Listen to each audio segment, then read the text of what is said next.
So let's be honest, not everyone swinging an axe on YouTube is a bushcrafter. Some are building shelters, some are really surviving, some are starting fires with cat food. If your survival plan starts with Fancy Feast, I really think you need to rethink your kit. Welcome to Backyard Bushcraft Radio. Fireside chats brought to you by Backyard Bushcraft. Real talk, real skills, and no hype survival for everyday life. Hey guys, welcome back to the show, Backyard Bushcraft Radio. My name's Justin. I'll be your host. And before we get into tonight's chat, I just want to go over some housekeeping real quick, get it out of the way. First off, thank you very much for anyone that's listened to my podcast up to this point. My last episode was probably about a month ago. I apologize for being absent. November was extremely busy for work. I wound up being in Decatur, Illinois for a week, came home for a week, no chance to really prepare for much when it comes to the podcast or my YouTube channel. And then I was at Cold Cracker Bushcraft for 4 days at Dan Mowak's advanced bushcraft class. So it's been extremely busy with my line of work that I do, gas, utility. This is really a dead time of year, or it should be getting more quiet, which will give me more opportunity to do the podcast like I had promised, one every week or every other week, and get back to making some YouTube videos. Okay, I'm going blind with age. I'm now officially on all major podcast platforms. So wherever you're listening, thank you very much. And with that said, if you are listening and not watching, you could possibly be missing some visuals. So you can tune in to full video versions of the podcast on Spotify and YouTube. And finally, that does bring up my YouTube channel. If you haven't had a chance yet to check that out, I am on YouTube as well. I try to do weekly videos of skills, bushcraft skills, gear, any type of builds that I may be doing, or just real world preparedness. So again, you can check me out on Backyard Bushcraft on YouTube. And just a little surprise here, I am working on some guests right now getting onto the show. I'm not going to announce who they are just yet. But it's looking like after the holidays in January, I'm going to have a couple of people lined up. Once they confirm the dates, most likely and hopefully by the next podcast, a couple of weeks, I'll be able to announce who they are. And I am super excited about that because it's just good things coming down the road. So again, appreciate your patience. Stick around. They're really, I'm going to try my best to do some good things on this podcast and with the YouTube channel. Okay, housekeeping done. Finally. And now we get into tonight's chat. Are you legit in the bushcraft world, or are you chasing the algorithm? That's tonight's topic. I mentioned something like that, I think, in my very first episode I've ever put on here. That's something that we're going to talk about, and tonight we're going to talk about it. A lot of work goes into making a bushcraft video, right? So you need a topic that's worth talking about. You need the location to show that topic. You need daytime weather, good weather conditions. You need to be able to demonstrate that skill to a large group of individuals that learn at different levels and different ways. Some are visual, some are hands-on, some are more, just verbal. But somewhere along the way, bushcraft became entertainment, right? And I feel like once it's become entertainment, it's now just a performance. In the opening segment, that's where the fire starter with a can of tuna came from, right? We've seen that on the internet. I'm sure you've seen the girl walking around in a tube top and she pulls out a can of Fancy Feast, and she lights it and she's cooking food, or she's got a small pile of tinder and she's making a fire all of a sudden that's going to keep her alive or keep her warm. The fog machines, the 5-minute shelters, the tools in the bags that have zero dirt on them, zero use. I mean, you could tell these things were just ripped open out of a package and there they are on display on the camera, right? I'm not knocking creativity by any stretch of the imagination. It is entertainment. It is entertaining. It's pretty cool stuff, I never knew Doritos can go on fire and it's a great fire starter until someone decided to make a quick video about it. I never knew Fancy Feast was used as a fire starter to cook food. Who knew? Right. But now I know those things. But I just feel like when it becomes clicks, when bushcraft becomes clicks, or that type of video, those types of videos become clicks, it's you're losing something important. You're losing the importance of the craft. Right. So, you got the legit ones out there. We know who they are. The Dan Wowaks at Cold Cracker, the Dave Canterbury's at Pathfinder, TA Outdoors, right? I mean, I can list them all. Those guys are living the lifestyle, right? And we know they are. We've seen Dan on Alone. We've seen Dave Canterbury on Dual Survival, I think it was. He's got books out there. Dan's got a book out there. I mean, great books, great information. Dave Canterbury, Bushcraft 101. I think it was one of the first Bushcraft books, or maybe the second Bushcraft book that I've ever owned. It's loaded with just invaluable information. So I mean, we know these guys, right? They work the craft. They're not performing for views.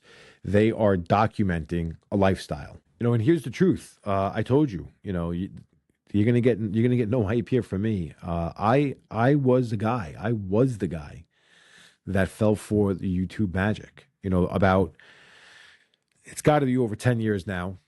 I was still finding the bushcrafter in me. I really wasn't sure.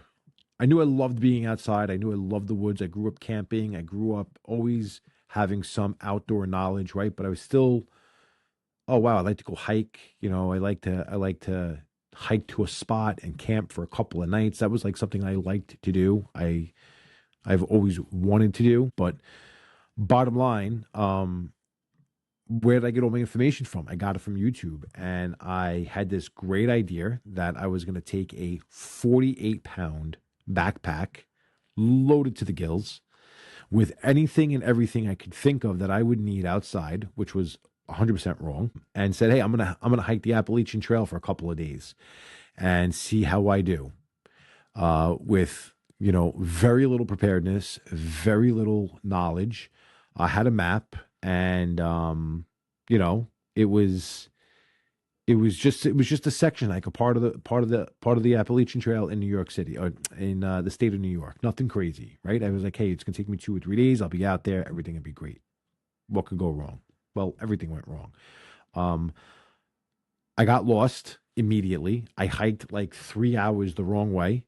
When I finally realized that I was hiking the wrong way, I had to turn around and hike back the 3 hours that I already wasted to continue my hike the correct way. So now I'm like 6 hours into a hike I'm starting over with. I only hiked a certain distance. I couldn't even tell you how far I hiked. I maybe hiked another few hours, and then I got hurt. I pulled my groin muscle. I couldn't walk. I had a 48-pound backpack on my back, and I'm in the middle of Tuxedo, New York, trying to figure out how the heck I'm going to get to the shelter that I'm looking for on the Appalachian Trail before nightfall, which was rapidly at this point approaching. I did what any bushcrafter in his right mind would do. I called my wife. She was home 2 hours away with 3 young children. It was probably pushing dinner time, somewhere between like 5 and 6 o'clock at night. And I'm like, yo, you gotta come get me. You have to help me. I got hurt. And she pretty much laughed at me, said I was crazy for even attempting what I was doing. And that was it. I was like, all right, well, she said, figure it out. So, and hung up. It was pretty, here I am, like sitting on the side of a road now, because the Appalachian Trail, if you ever hiked it, goes through some, not just the woods, but it does cross over some roads. I'm sitting, like I said, in the middle of Tuxedo, New York. I said, well, screw it. You know what? This obviously was not a good idea, bad plan. And we need to get back to the car and figure this out. So I called a cab and got a ride back to the trailhead, and tucked my tail between my legs and drove home. You want to talk about a bruised ego, man? Oh man, I had a bruised ego, to say the least. I thought I planned properly for this trip for weeks. I bought a hiking backpack. I bought the right shoes. I had, the maps, like I said, the gear. I did everything that YouTube and the YouTube professionals told me to do, right? I was hypnotized by the magic of YouTube.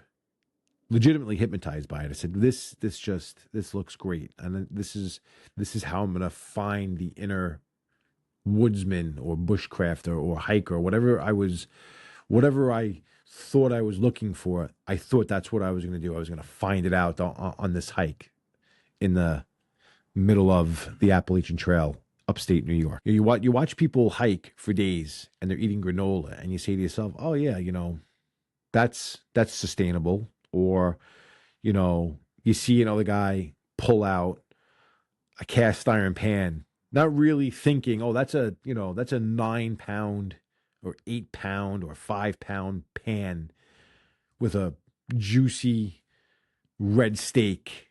He just pulled out of his backpack with some potatoes, and rosemary. Like, what was I thinking? How did I think that that was the real deal? How did I think that I was going to put a steak in my backpack, hike for 3 days, take a piece of meat out of my backpack, and then cook it on a pan that weighed between 5 and 6 pounds or 5 and 7 pounds? It's not.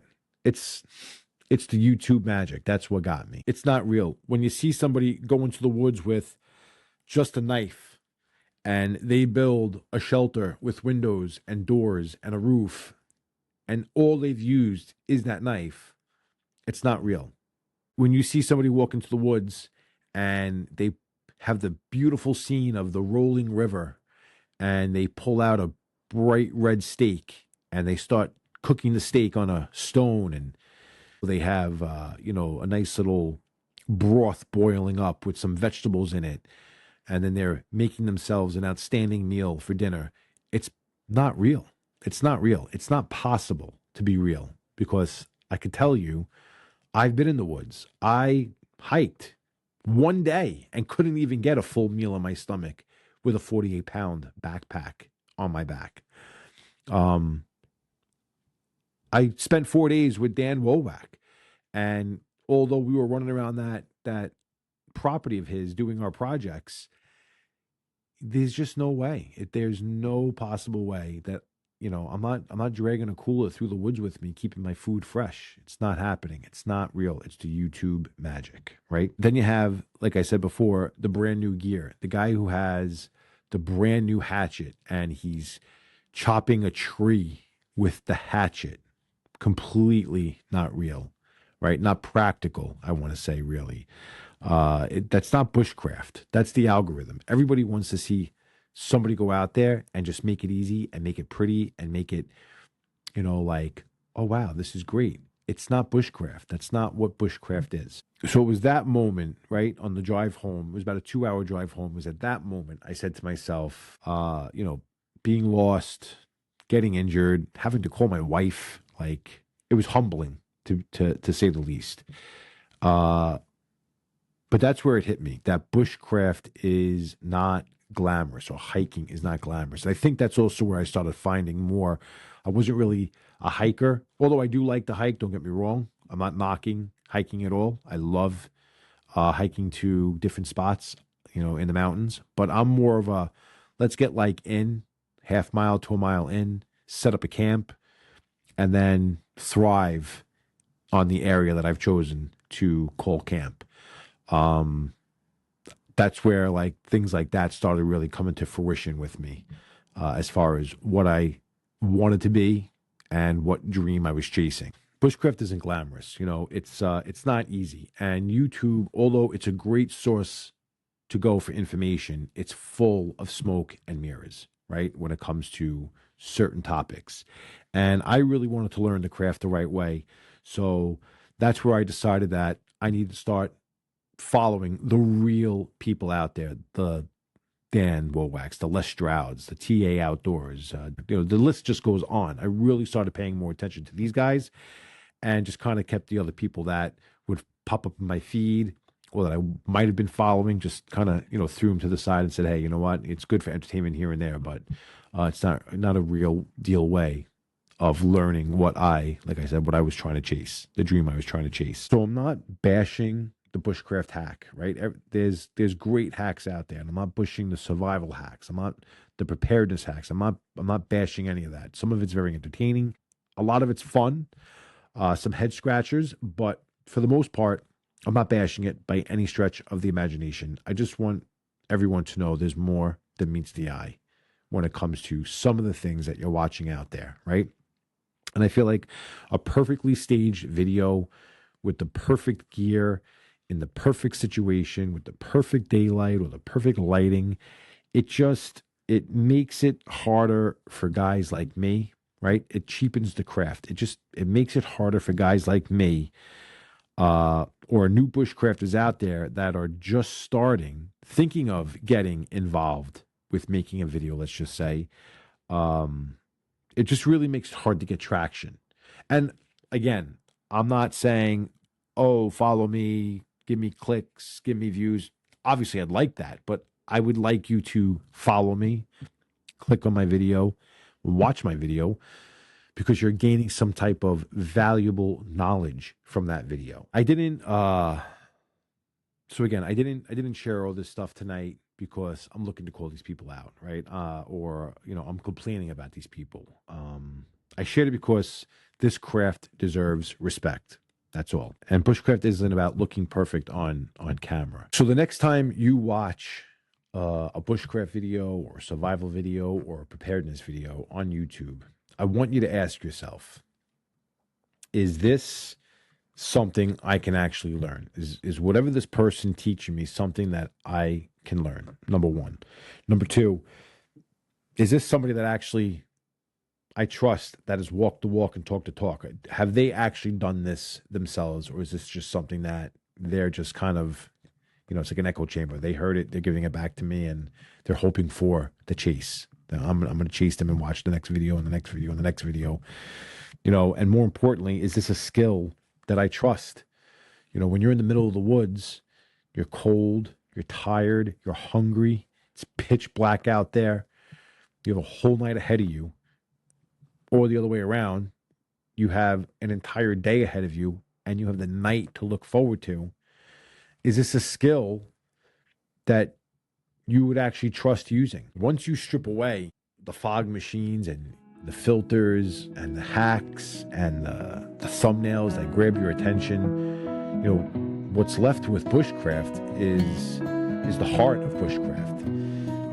Simplicity, humility, and respect for the craft. All right, that's it for today's Fireside Chat. If you enjoyed hanging out, make sure you subscribe to Backyard Bushcraft Radio so you don't miss the next episode. And if you want to see this stuff in action, head over to my YouTube channel, Backyard Bushcraft. I post weekly videos with skills, gear reviews, and builds you can follow along with. I'll drop the link in the show notes so it's easy to find. Thanks for spending some time around the fire with me. Until next time, stay prepared, stay real, and I'll catch you in the next one.